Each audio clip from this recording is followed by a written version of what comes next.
রসগোল্লা, সেটাও আবার বাড়িতে বানাবো, এটা ভাবতে গেলেই কিন্তু আমরা ভীষণ ভয় পেয়ে যাই। আজ আমি এই রসগোল্লার রেসিপি এতটাই সহজভাবে দেখাবো যে একজন ছোট বাচ্চাও কিন্তু রসগোল্লা নিমেষেই তৈরি করতে পারবে। অবশ্যই রসগোল্লা কিন্তু পারফেক্ট হবে, হতেই হবে, আমি গ্যারান্টি দিয়ে বলছি। ছোট ছোট টিপস সহ আমি এই রেসিপি শেয়ার করব, একটু মন দিয়ে দেখবেন আর রেসিপিটি ফলো করে বাড়িতে একবার ট্রাই করবেন, দেখবেন ভীষণ ভালো হবে। তবে চলুন রেসিপিটি শুরু করা যাক।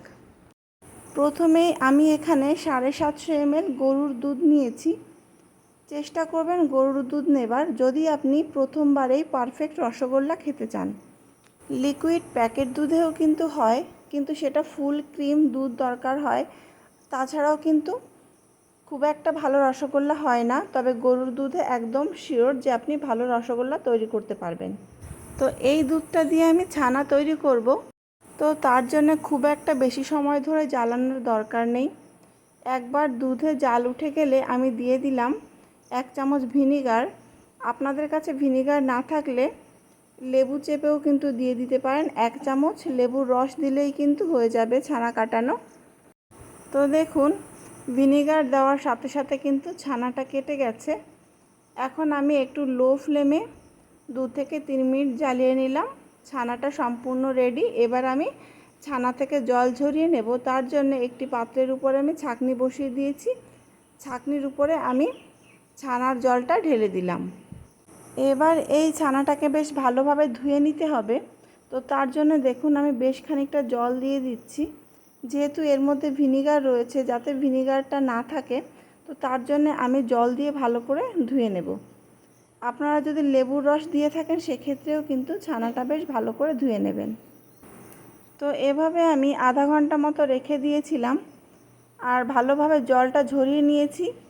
আপনারা চাইলে কাপড় দিয়ে বেঁধেও কিন্তু জলটা ভালো করে ঝরিয়ে নিতে পারেন। যেভাবে আপনাদের সুবিধা হয় সেই মতো কিন্তু জলটাকে ভালো করে ঝরিয়ে নিতে হবে।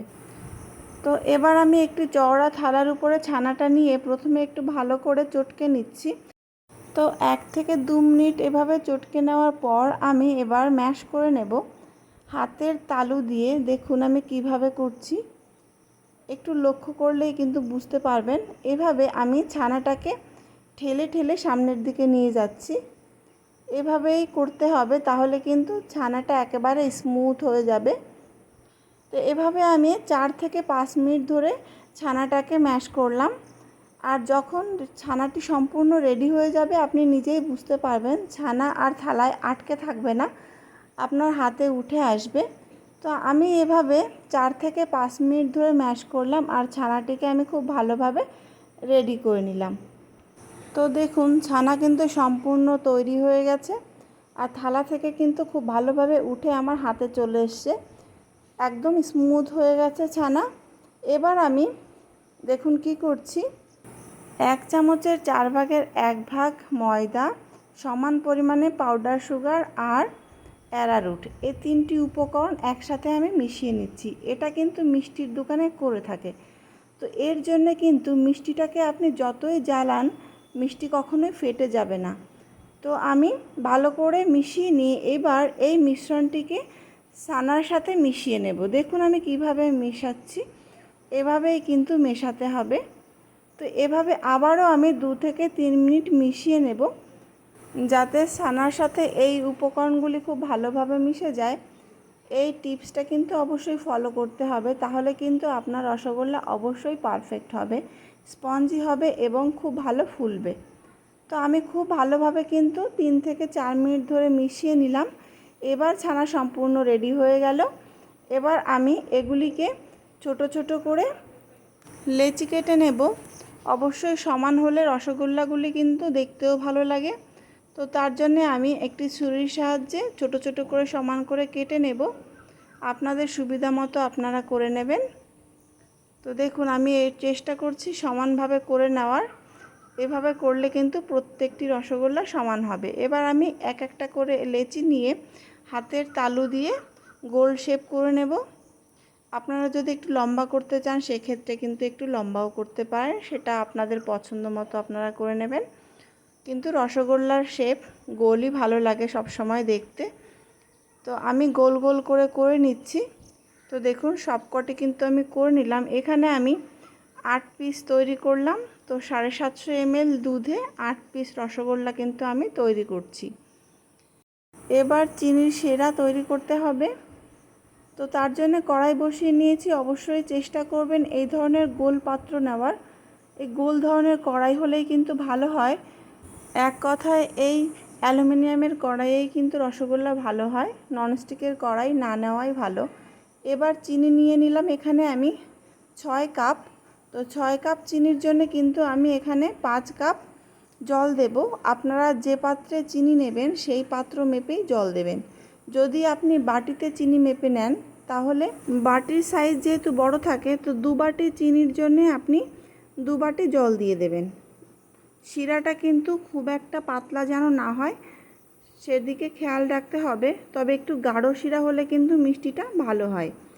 তো যার জন্যে আমি 6 কাপ চিনির জন্যে 5 কাপ জল নিয়েছি।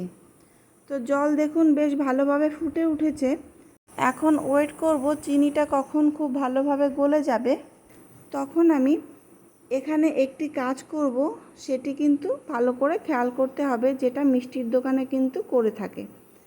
তো বেশ ভালোভাবে একটু জ্বালিয়ে নেওয়ার পর চিনিটা যখন খুব ভালোভাবে গলে গেল, তখন আমি দেখুন 1 চামচ ময়দার সাথে 4 চামচ জল মিশিয়ে চিনির শিরার মধ্যে ঢেলে দিলাম।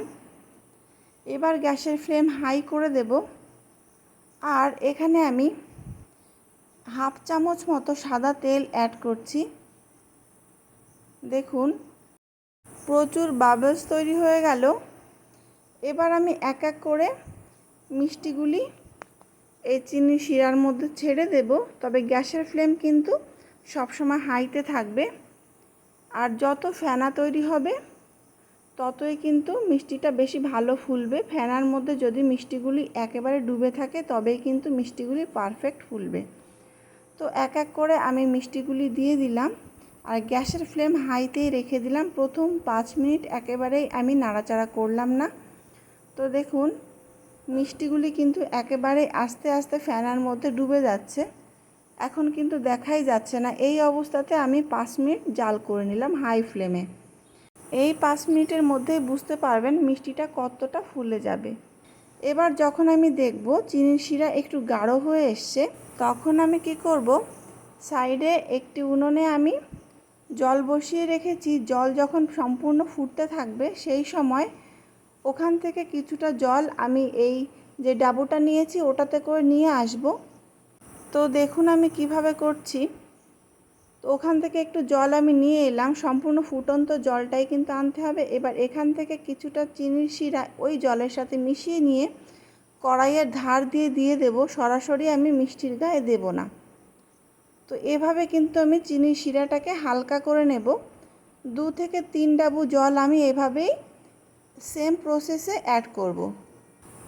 আর টোটাল রসগোল্লা তৈরি হতে সময় লাগবে 18 থেকে 20 মিনিট। তার মধ্যে আপনি 3 থেকে 4 বার এভাবে কিন্তু চিনির শিরাটাকে হালকা করতে পারবেন, অর্থাৎ গরম জল অ্যাড করতে পারবেন। তো সেটা নিজেকে বুঝে করতে হবে। যখন চিনির শিরা গাঢ় হয়ে যাবে তখনই এভাবে হালকা করে নিতে হবে। আর গ্যাসের ফ্লেম সবসময় হাইতে থাকবে। হাইতে রেখে কিন্তু জাল করে নিতে হবে 18 থেকে 20 মিনিট। দেখুন রসগোল্লা কিন্তু অনেকটা ফুলে বড় হয়ে গেছে। আপনারাও কিন্তু এভাবে অবশ্যই বাড়িতে তৈরি করতে পারেন। খুবই সহজ এবং সময় কিন্তু খুব একটা বেশি লাগে না। তবে বাড়িতে যদি এভাবে পারফেক্ট রসগোল্লা তৈরি করতে হয় তাহলে একটু পরিশ্রম তো করতেই হবে, তাই না? তো দেখুন রেডি হয়ে গেছে আমার রসগোল্লা। গ্যাসের ফ্লেম আমি বন্ধ করে দিয়েছি। দেখতে কিন্তু অসাধারণ লাগছে। আর একটাও রসগোল্লা কিন্তু ফেটে যায়নি, একদম পারফেক্টভাবে তৈরি হয়েছে। আমি এবার নামিয়ে নিচ্ছি রসগোল্লাগুলি। তবে রসগোল্লা নামিয়ে কিন্তু ওই শিরার মধ্যে রেখে দেবেন না। চেষ্টা করবেন ওই শিরাটাকে আরেকটু হালকা করে তারপর রসগোল্লাগুলিকে ডুবিয়ে রাখার। কিন্তু টেম্পারেচারটাও কিন্তু ফুটন্ত জলের মতোই 100% টেম্পারেচারের মধ্যেই রাখতে হবে। তবেই রসগোল্লাগুলি একই রকমভাবে থাকবে। তো এক এক করে রসগোল্লা নামিয়ে নিলাম, শিরাও দিয়ে দিলাম।